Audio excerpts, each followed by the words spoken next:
Assalamualaikum warahmatullahi wabarakatuh. Sobat Radio Malam yang dimuliakan Allah, semoga kita dalam keadaan sehat walafiat. Amin ya robbal alamin.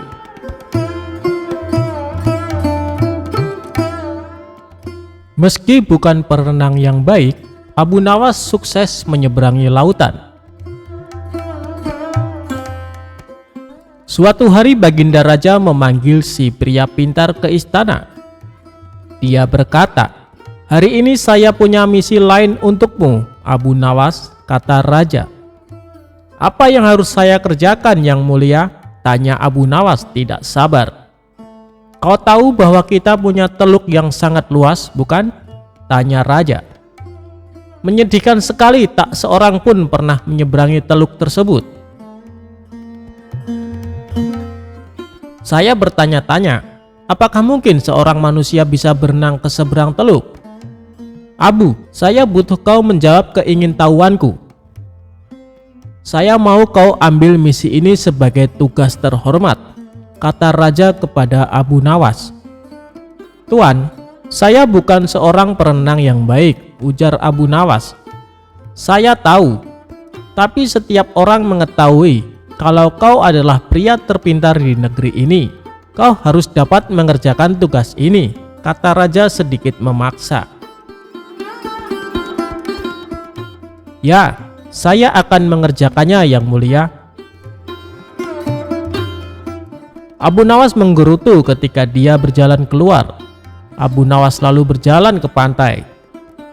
Ia memandangi teluk yang luas itu, lalu duduk di bawah sebuah pohon palem. Dia mencoba mencari ide, menyiasati misi yang mustahil itu. Pada waktu itu ia melihat pakaian anak-anak tergeletak di atas bebatuan di sampingnya. Di mana anak itu? Mereka pasti berenang di pantai, gumam Abu Nawas. Seketika itu senyumnya terkembang. Nampaknya ia telah menemukan ide cemerlang. Ia lalu pulang dan bangun pagi-pagi sekali pada hari berikutnya. Dia segera pergi ke pantai.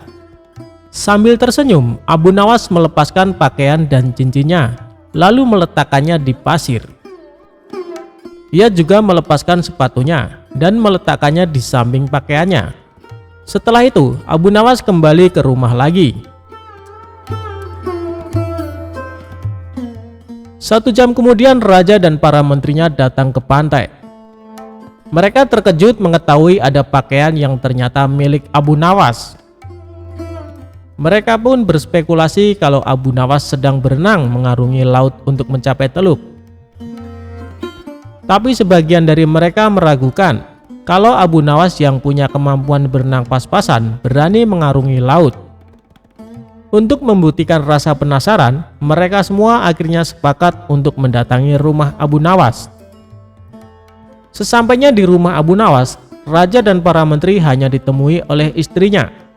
Ia mengatakan kalau Abu Nawas meninggalkan rumah dari pagi hari sebelumnya. "Kemarin ia mengatakan padaku bahwa ia akan berenang menyeberangi teluk. Dia berkata bahwa Yang Mulia memerintahkan melakukan demikian. Sebenarnya saya tak tega membiarkannya pergi karena saya tahu ia bukan perenang yang baik," kata wanita itu dengan sedih. Tiba-tiba datang seorang pengawal istana melapor, "Yang Mulia, Abu Nawas ditemukan." Pengawal kemudian bercerita jika pada larut sore 3 nelayan di pantai melihat seorang pria berenang. Ketika mereka mendekatinya, mereka tahu bahwa yang berenang adalah Abu Nawas. Karena terlihat sangat lelah, maka mereka membantu Abu Nawas mencapai pantai. Tapi tak lama setelah itu, Abu Nawas malah pingsan. Berita itu pun menyebar dengan cepat hingga sampai ke telinga pengawal istana. Tak lama setelah itu, Raja dan beberapa pengawal pergi ke pantai. Baginda Raja lalu duduk di samping Abu Nawas. "Abu, Abu," kata Raja sambil menggoyang-goyangkan tubuh Abu Nawas. Ia membuka matanya dengan pelan. Baginda Raja sangat senang. Ia memegang tubuh si pria cerdik itu dengan erat. Ia terlihat sangat menyesal karena telah menyebabkan Abu Nawas menderita. Abu Nawas tersenyum tipis ketika sang raja memeluknya dan mengatakan, "Kau hebat, Abu Nawas."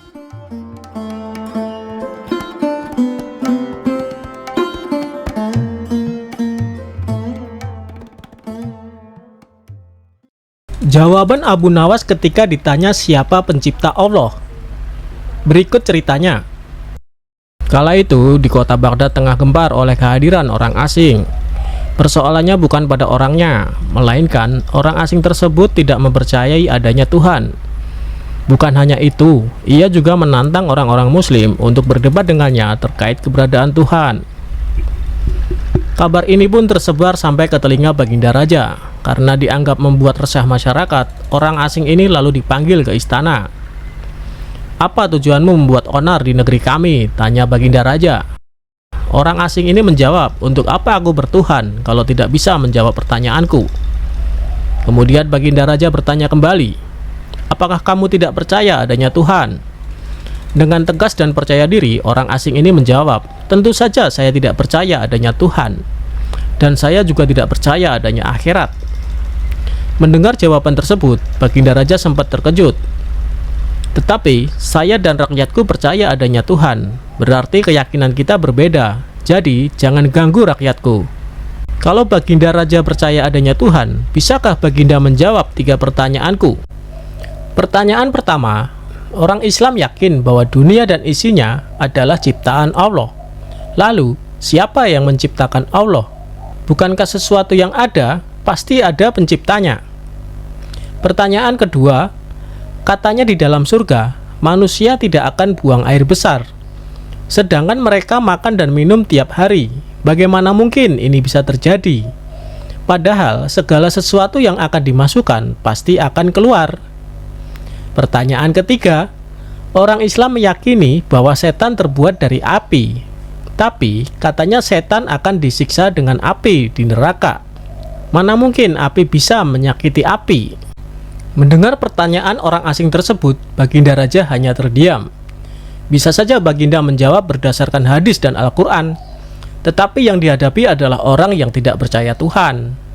Maka dijawabnya harus dengan logika. Kemudian salah satu menterinya membisikkan kepada Baginda Raja. Menteri tersebut berkata, "Baginda, kalau soal seperti ini serahkan saja kepada Abu Nawas.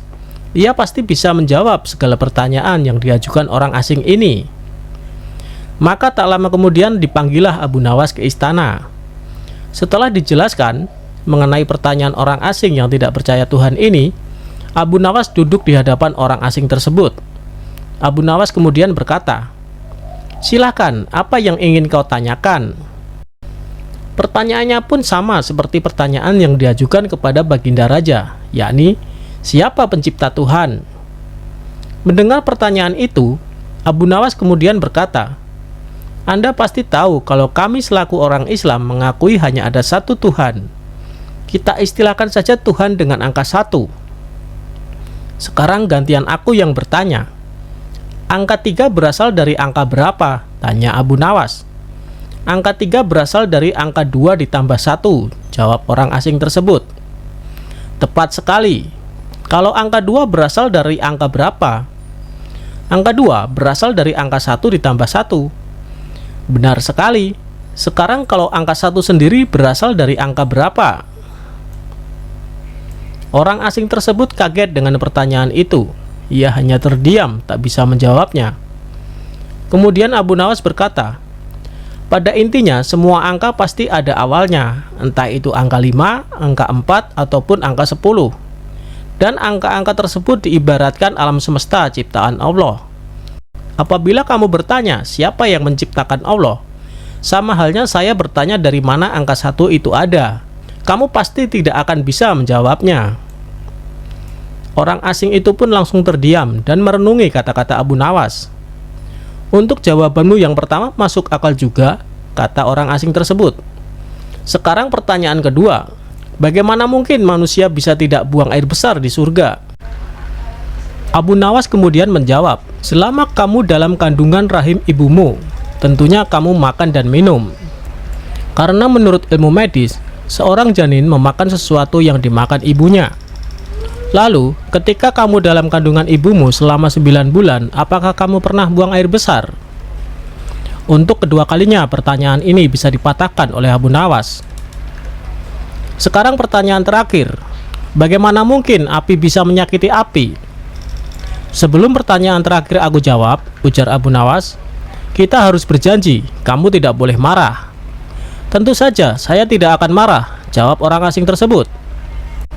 Tiba-tiba, Abu Nawas menampar pipi orang asing itu dengan sangat keras. Hei, apa-apaan ini? Kalau tidak bisa menjawab, jangan emosi, ujar orang asing itu. Siapa yang emosi? Jawab Abu Nawas. Itu tadi adalah jawaban saya. Apakah tadi kamu merasa sakit? Tentu saja sakit, jawab orang tersebut. Coba kamu perhatikan tangan saya. Bukankah tangan saya terbuat dari tulang dan daging? Begitu juga dengan pipi kamu. Tapi ketika tangan saya menampar pipi kamu, kamu langsung kesakitan. Itulah gambaran sederhana kalau api neraka bisa menyakiti setan. Setan pasti akan merasa kesakitan, meskipun ia sama-sama terbuat dari api. Abu Nawas memenangkan lomba berburu. Suatu hari yang cerah, Baginda Raja dan para pengawalnya meninggalkan istana untuk berburu. Namun di tengah perjalanan, salah satu pejabat kerajaan yang bernama Abu Jahil menyusul dengan terengah-engah di atas kudanya. Baginda, hamba mau mengusulkan sesuatu, kata Abu Jahil sambil mendekati sang raja. Apa usulmu, wahai Abu Jahil? Tanya Baginda Raja. Agar acara berburu ini lebih menarik dan disaksikan banyak penduduk, bagaimana kalau kita sayembarakan saja? Ujar Abu Jahil dengan raut wajah serius.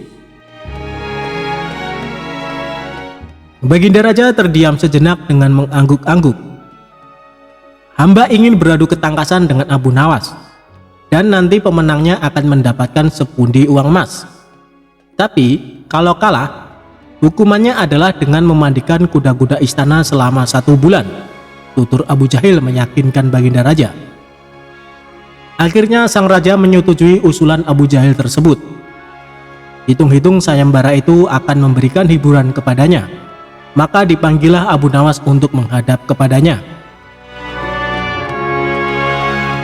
Abu Nawas pun segera menghadap Baginda Raja.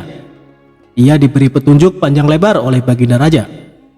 Pada awalnya, Abu Nawas menolak sayembara tersebut karena ia tahu bahwa semua ini adalah akal licik dari Abu Jahil yang ingin menyingkirkan dari istana.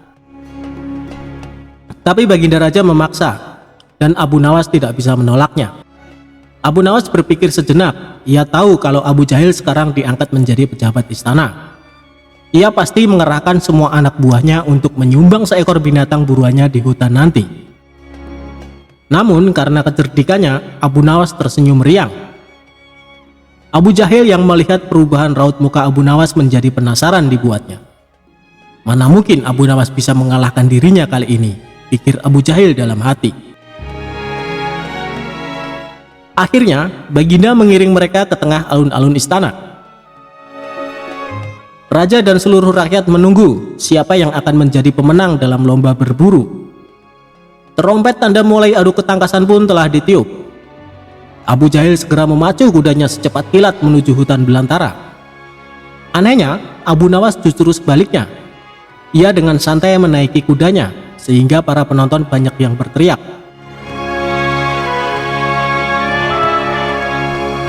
Singkat cerita, menjelang sore hari, tampaklah kuda Abu Jahil memasuki pintu gerbang istana.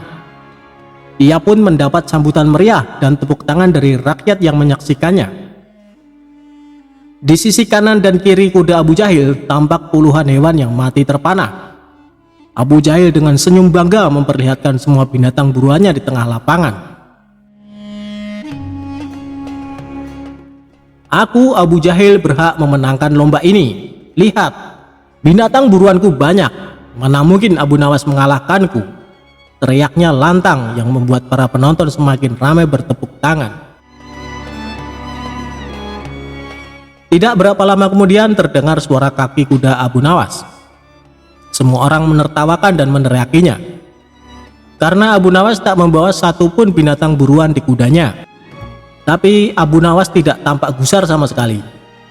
Ia malah tersenyum dan melambaikan tangan. Baginda Raja menyuruh 2 orang pengawalnya maju ke tengah lapangan dan menghitung jumlah binatang buruan yang didapatkan 2 peserta tersebut.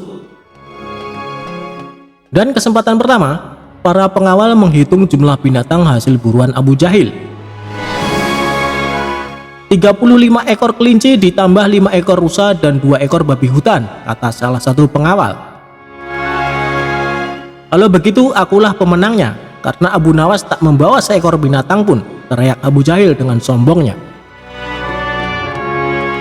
Tenang, tenang, aku membawa ribuan binatang. Jelaslah aku pemenangnya, dan engkau wahai Abu Jahil, silahkan memandikan kuda-kuda istana menurut aturan lomba. Semua binatang boleh ditangkap, yang penting jumlahnya, kata Abu Nawas sambil membuka bambu kuning yang telah diisi dengan ribuan semut merah. Jumlahnya sangat banyak Baginda, mungkin ribuan.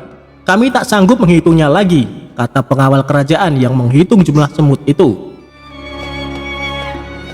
Melihat kenyataan itu, Abu Jahil tiba-tiba saja jatuh pingsan, dan Baginda Raja tertawa terpingkal-pingkal, serta langsung memberi hadiah kepada Abu Nawas. Kecerdikan dan ketulusan hati pasti bisa mengalahkan kelicikan.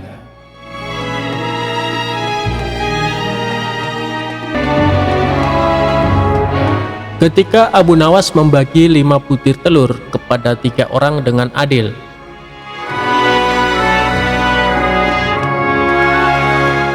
memang Abu Nawas menyelesaikan suatu masalah dengan begitu nyeleneh, namun dia selalu memberi suatu keputusan yang begitu adil. Kecerdasan serta kecerdikan Abu Nawas tersebut tersebar di seluruh penjuru negeri. Nama Abu Nawas sampai ke istana hingga telinga Baginda Raja.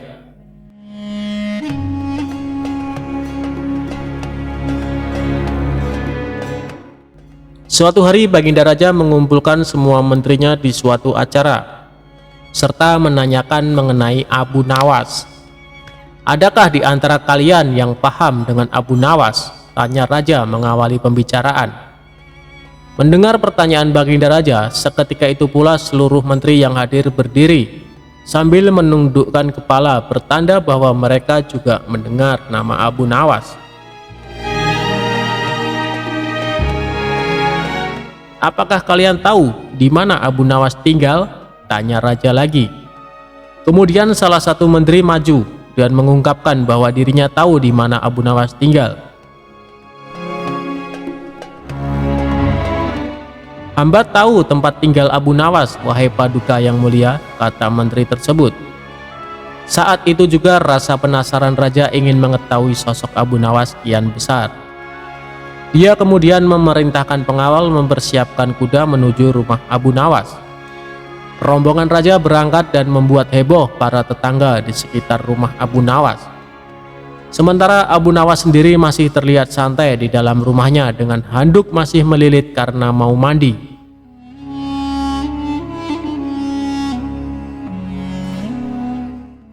Tidak lama kemudian pengawal kerajaan beserta Raja datang. Abu Nawas langsung melilitkan handuk di kepalanya layaknya sorban. Melihat penampilan Abu Nawas yang nyeleneh, membuat Raja tidak bisa menahan tawa. "Siapa kamu?" tanya Raja kepada Abu Nawas. Kemudian salah satu pengawal kerajaan berbisik kepada Raja bahwa orang itulah yang bernama Abu Nawas. Namun Abu Nawas justru menjawab pertanyaan Raja dengan nyeleneh. "Saya ini adalah Dewa Bumi, Paduka yang mulia." Mendapat jawaban itu, Raja tidak mau kalah cerdik. Kemudian meladeni dengan pertanyaan nyeleneh juga kepada Abu Nawas. "Jika kamu memang Dewa Bumi, tolong besarkan bentuk mata para pengawalku yang sipit ini," pinta Raja.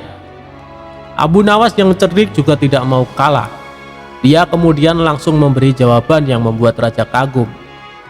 "Ampun Baginda Raja, untuk membesarkan bentuk mata prajurit Baginda itu adalah tugas Dewa Langit. Saya ini Dewa Bumi dan hanya bertugas bagian pusar ke bawah. Sedangkan untuk pusar ke atas itu tugas Dewa Langit, ngeles Abu Nawas. Raja pun tertawa dengan jawaban itu dan mengundang Abu Nawas datang ke istananya. Begitu tiba di istana, Abu Nawas diajak masuk ke ruangan raja yang di situ hanya ada mereka berdua. Tidak lama kemudian datang istri raja atau permaisuri membawa 5 butir telur. Saat itu juga terlintas di pikiran raja untuk memberikan pertanyaan sulit kepada Abu Nawas. Hai Abu Nawas, tolong bagi 5 butir telur ini kepada 3 orang. Kamu, saya, dan permaisuri saya secara adil, tapi tanpa dipecah, tantang raja. Tentu saja perintah itu membuat Abu Nawas harus berpikir keras. Namun karena dia sangat cerdas, perintah itu pun langsung dijalankan oleh Abu Nawas. 1 telur untuk Baginda, karena Baginda Raja sudah memiliki 2 telur. Kemudian 1 telur untuk hamba, karena hamba juga sudah punya 2 telur. Terakhir untuk permaisuri 3 telur, karena beliau sama sekali tidak mempunyai telur, kata Abu Nawas. Sejenak Baginda Raja terdiam. Ia masih bingung dengan maksud Abu Nawas. Tidak lama kemudian Raja menyadari maksud ucapan Abu Nawas. Dia pun langsung tertawa terbahak-bahak bersama sang permaisuri.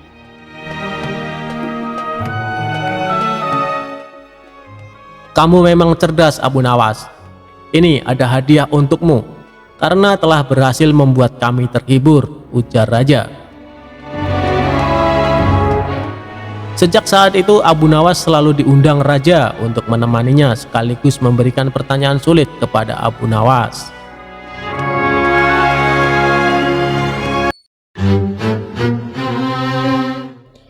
Kisah Abu Nawas punya peci ajaib, bisa melihat surga dan bidadari cantik. Berikut ceritanya. Suatu hari Abu Nawas terlihat jalan sendirian menuju masjid untuk menunaikan sholat subuh. Setibanya di masjid, ia melihat para jamaah sudah pada berkumpul, meskipun saat itu azan subuh belum berkumandang. Masing-masing dari mereka sibuk dengan ibadahnya. Ada yang berzikir, ada yang sholat sunnah, ada juga yang membaca Al-Quran sembari menunggu datangnya waktu subuh. Setelah selesai menunaikan sholat subuh dan zikir, orang-orang mulai beranjak meninggalkan masjid. Ketika sampai di halaman masjid, Abu Nawas terlihat senyum-senyum sendiri sambil memandangi topinya. Tentu saja tingkah ini membuat para jamaah penasaran. Hei Abu Nawas, memangnya apa yang kamu lihat di dalam topimu? Sampai-sampai terlihat sangat bahagia, tanya salah satu jamaah. Aku melihat surga dan para bidadari di dalam topiku, jawab Abu Nawas dengan ekspresi yang meyakinkan. Mendengar jawaban itu, para jamaah berbondong-bondong menghampiri Abu Nawas. Dikarenakan sangat penasaran, salah satu dari mereka berkata, "Sini, coba aku lihat." "Tapi aku tidak yakin kamu bisa melihat seperti apa yang aku lihat," ujar Abu Nawas sambil mencegahnya. "Memangnya kenapa, Abu Nawas?" jawab jamaah dengan serempak. Dikarenakan mereka sama-sama makin penasaran, Abu Nawas dengan mimik wajah serius menjelaskannya. Sebab hanya orang-orang beriman dan soleh saja yang bisa melihat surga dan bidadari di dalam topiku ini, ujarnya. "Sini, coba aku lihat," ucap salah satu jamaah. Abu Nawas pun mempersilahkan dengan memberikan topinya. Orang tersebut segera melihat ke dalam topi, lalu sejenak menatap ke arah Abu Nawas. Ia kemudian menengok ke orang-orang di sekelilingnya. "Benar juga, aku melihat surga dan bidadari. Luar biasa sekali," ucap orang itu berbohong. Dikarenakan takut dikatakan orang tidak soleh dan kurang beriman, jamaah lainnya pun ikut penasaran juga. "Benarkah? Coba, aku ingin melihatnya," ucap jamaah lainnya. Setelah melihat ke dalam topi Abu Nawas, ia terbelalak lantaran tidak melihat apa-apa. Namun, lagi-lagi karena gengsi, takut dikatakan orang tidak soleh dan tidak beriman, dia pun terpaksa berbohong. "Iya benar, aku melihat bidadari yang cantik jelita satu persatu," ujar jamaah lainnya. Akhirnya semua jamaah mencobanya dan jawabannya pun sama karena gengsi, takut dibilang bukan orang soleh dan kurang beriman. sampai tibalah giliran terakhir seorang jamaah yang dikenal pendiam. Ia pun mengambil topi Abu Nawas dan melihat ke dalamnya. Dia tidak melihat apa-apa, justru mencium bau apek dari topi Abu Nawas. Orang itu langsung melempar topi ke tanah dan berkata dengan sedikit nada jengkel, "Aku tidak melihat apa-apa, yang ada bau apek. Lalu kau akan menuduhku orang tidak beriman," tutur orang itu kepada Abu Nawas. Melihat hal itu, Abu Nawas malah tertawa terpingkal-pingkal. Kemudian Abu Nawas berkata, "Aku juga sama sepertimu. Aku tidak melihat apa-apa," tegas Abu Nawas sambil menahan tawa. "Hei, kalian semua, jangan hanya takut dibilang orang tidak beriman lalu membohongi diri sendiri dan orang lain. Selama taat beribadah dan menjauhi larangan Allah, kalian tidak perlu takut dan tak perlu malu kepada orang lain disebut sebagai orang yang tidak beriman. Cukup hanya kalian dan Allah yang tahu. Lagian mana mungkin surga bisa terlihat, sementara kalian belum mati," tambah Abu Nawas. Seketika mereka yang tadinya menggerumuni Abu Nawas langsung membubarkan diri sambil menahan rasa malu.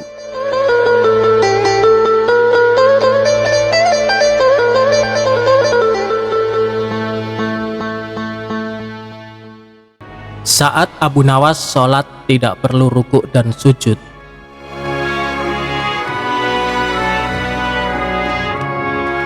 Baginda Raja terkejut bukan kepalang tak kala mendengar kabar Abu Nawas sudah ngawur dan bikin ngaco.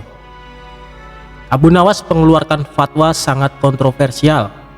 Jika sholat itu tidak perlu ada rukuk dan sujud. Mendengar fatwa tersebut, Baginda Raja menganggap Abu Nawas sudah berlaku sombong terhadap Allah.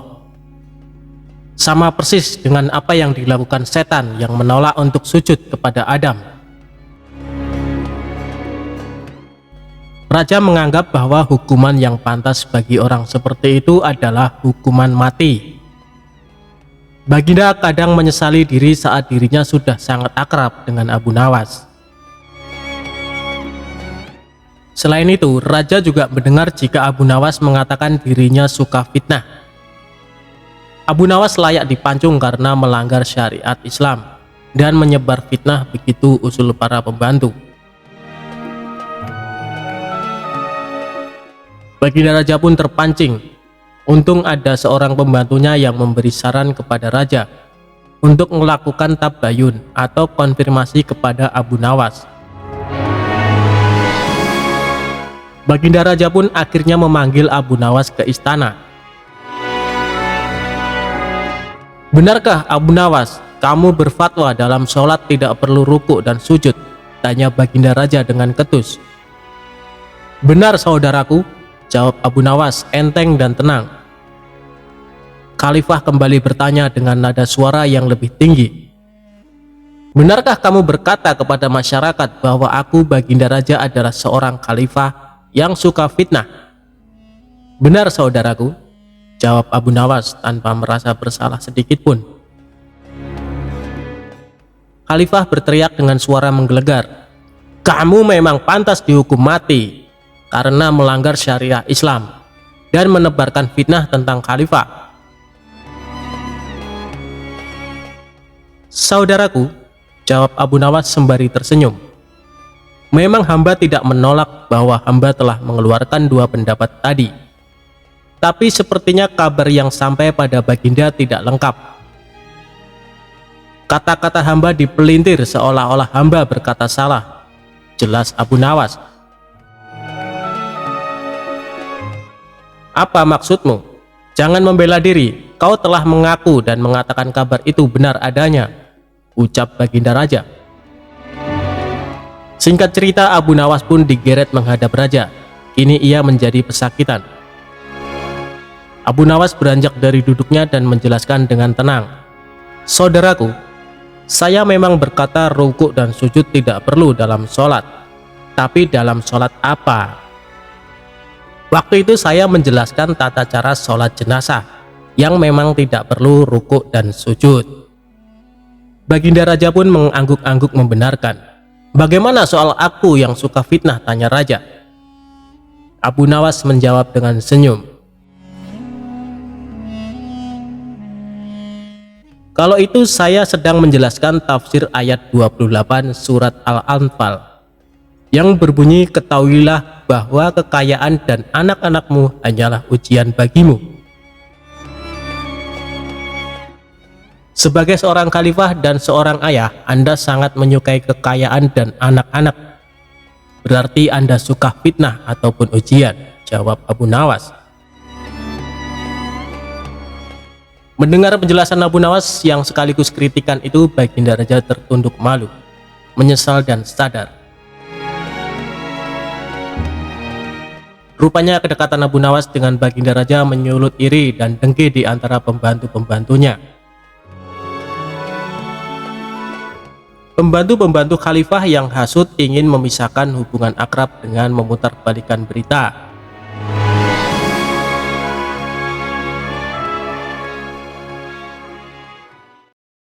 Kisah Abu Nawas pindahkan istana raja ke puncak gunung.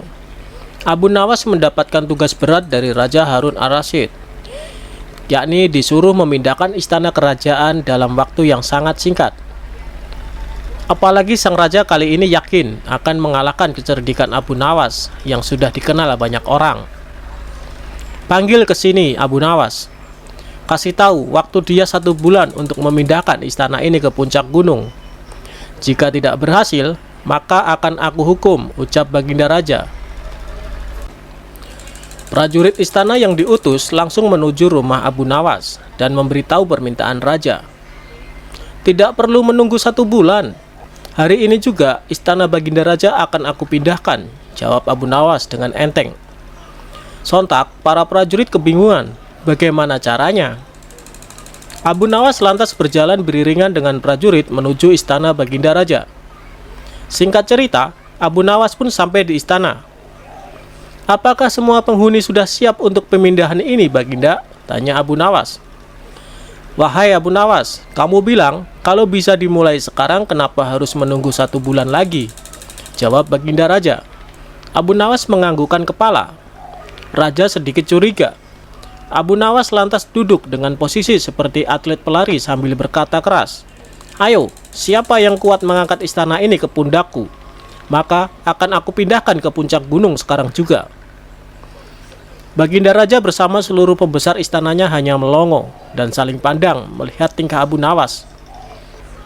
Raja Harun ar-Rasyid terdiam lantas tertawa dengan keras.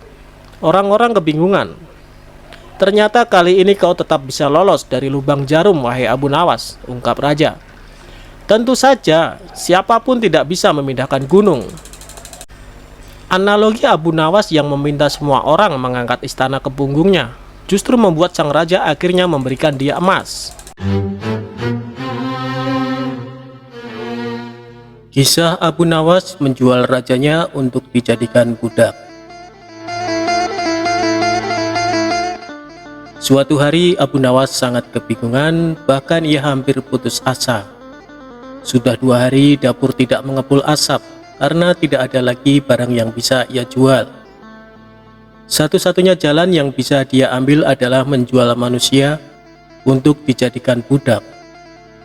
Sebenarnya jika Abu Nawas mau, dia bisa saja menjual teman-temannya. Namun ia tidak tega karena teman-temannya bukan orang kaya, melainkan orang miskin seperti dirinya. Jalan satu-satunya yang bisa dilakukan Abu Nawas adalah menjual manusia. Akhirnya Abu Nawas memutuskan sesuatu yang tidak biasa. Ia akan tetap menjual manusia untuk dijadikan budak oleh si pembelinya. Bukan menjual temannya, melainkan rajanya Harun al-Rasyid. Menurut Abu Nawas, hanya Baginda Raja yang pantas untuk dijual. Bukankah selama ini Baginda Raja selalu mempermainkan dirinya dan menyengsarakan pikirannya? Maka sudah sepantasnya bagi Abu Nawas untuk menyusahkan Baginda Raja.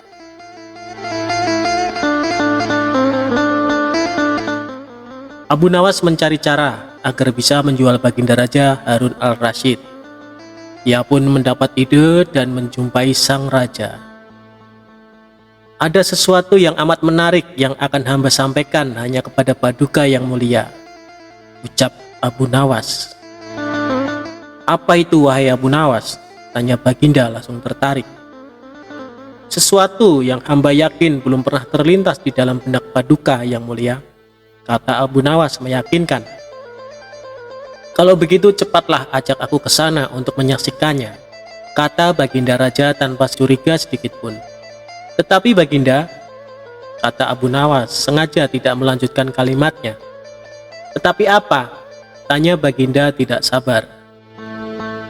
Bila Baginda tidak menyamar sebagai rakyat biasa, maka pasti nanti orang-orang akan banyak yang ikut menyaksikan benda ajaib itu, kata Abu Nawas. Karena memiliki keinginan besar dan rasa penasaran yang begitu besar, Baginda Raja bersedia menyamar jadi rakyat biasa. Melihat penyamaran sang raja berhasil, Abu Nawas dan Baginda Raja berangkat menuju ke sebuah hutan. Setibanya di sana, Abu Nawas mengajak Baginda Raja mendekati sebuah pohon besar dan rindang. Ia pun meminta sang raja untuk menunggu. Sementara itu, ia pergi menjumpai seorang badui yang pekerjaannya menjual budak. Abu Nawas mengajak pedagang budak itu untuk melihat calon budak yang akan dijual kepadanya agak jauh. Abu Nawas enggan menjumpai sang raja dan merasa tidak tega. Sementara itu, Abu Nawas beralasan calon budak yang akan dijualnya adalah teman dekatnya sendiri. Setelah pedagang budak itu memperhatikan dari kejauhan, ia merasa cocok. Abu Nawas pun membuatkan surat kuasa yang menyatakan bahwa pedagang budak sekarang mempunyai hak penuh atas diri orang yang sedang duduk di bawah pohon rindang itu. Abu Nawas pergi begitu menerima beberapa keping uang emas dari pedagang budak. Baginda Raja masih menunggu Abu Nawas di bawah pohon rindang tersebut, sampai tibalah pedagang budak menghampiri dirinya. Baginda Raja merasa heran, mengapa Abu Nawas tidak juga muncul, dan mengapa ada orang lain selain dirinya dan Abu Nawas. "Siapa engkau?" tanya Baginda Raja kepada pedagang budak.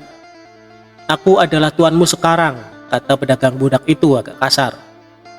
Tentu saja pedagang budak itu tidak mengenali Baginda Raja Harun al-Rasyid dalam pakaian yang amat sederhana. "Apa maksud perkataanmu tadi?" tanya Baginda Raja dengan wajah merah padam. "Abu Nawas telah menjual engkau kepadaku, dan inilah surat kuasa yang baru dibuatnya," kata pedagang budak dengan kasar. "Abu Nawas menjual diriku kepadamu?" kata Baginda makin murka. "Ya," bentak pedagang budak.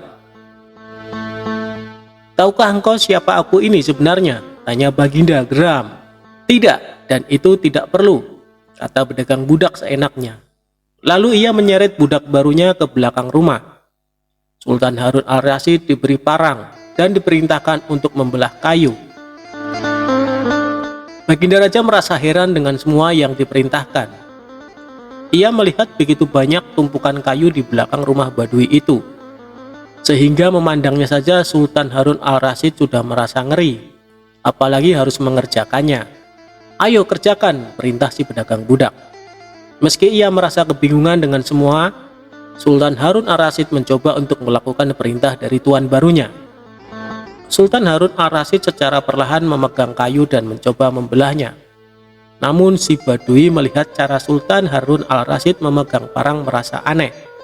"Kau ini bagaimana? Bagian parang yang tumpul kau arahkan ke kayu. Sungguh bodoh sekali."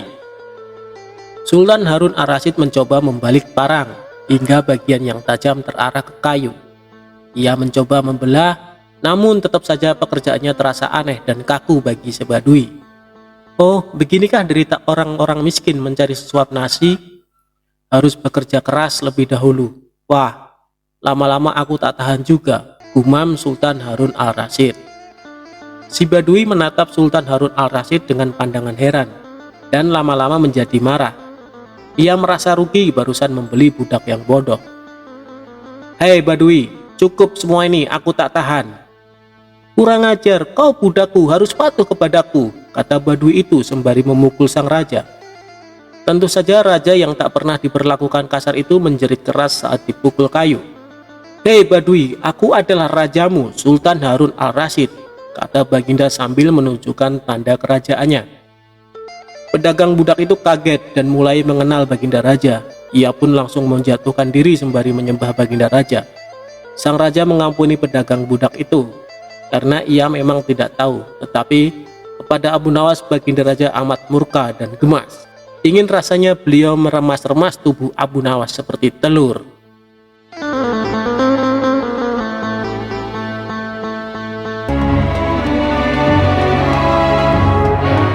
Kisah Abu Nawas dikabarkan mati.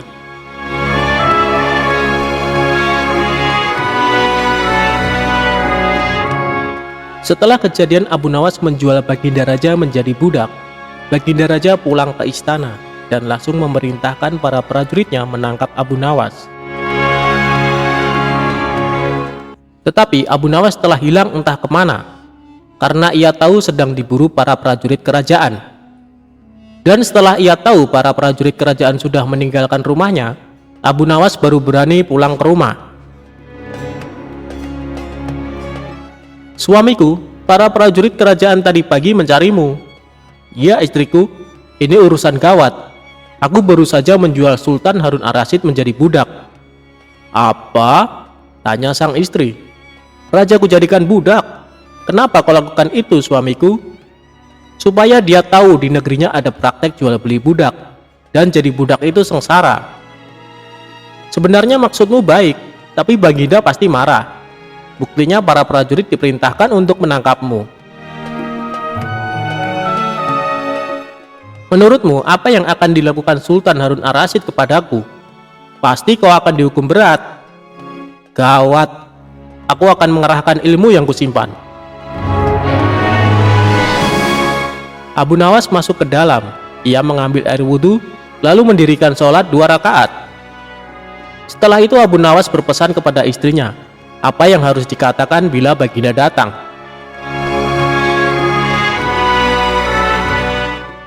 Tidak berapa lama kemudian tetangga Abu Nawas geger, karena istri Abu Nawas menjerit-jerit. "Ada apa ini?" tanya tetangga Abu Nawas sambil tergopoh-gopoh. Suamiku mati." "Hah? Abu Nawas mati?" "Iya."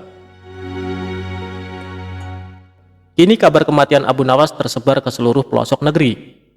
Baginda yang mendengar kabar tersebut pun terkejut. Kemarahan dan kegeraman beliau agak susut, mengingat Abu Nawas adalah orang yang paling pintar, menyenangkan dan menghibur Baginda Raja. Baginda Raja beserta beberapa pegawai dan seorang tabib istana segera menuju rumah Abu Nawas. Tabib segera memeriksa Abu Nawas. Sesaat kemudian ia memberi laporan kepada Baginda bahwa Abu Nawas memang telah mati beberapa jam yang lalu.